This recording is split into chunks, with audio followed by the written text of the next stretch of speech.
We're back now with the record number of migrants crossing into the U.S., pushing resources to the limit in many American cities. Now hospitals are sounding the alarm, saying they're also overwhelmed, including some far from the border. Julia Ainsley has our report. Tonight, the border crisis surging.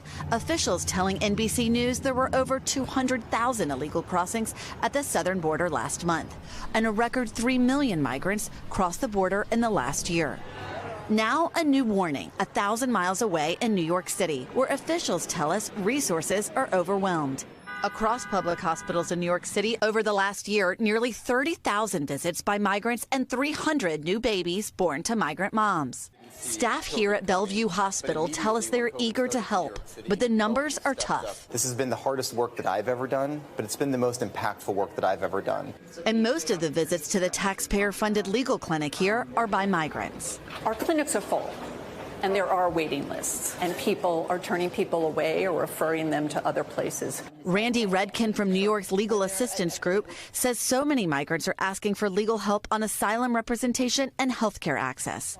Now, she says, American citizens who need legal assistance with issues like eviction and insurance have to wait up to 10 weeks. If you ask me, do we need more resources for legal services, I would say absolutely yes. Meanwhile, New York's governor now slamming the situation at the border. It is too open right now.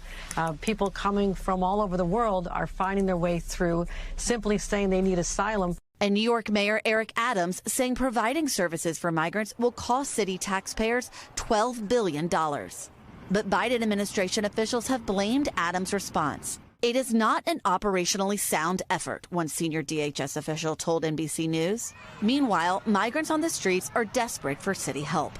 We met Orlando, who fled violence in Venezuela.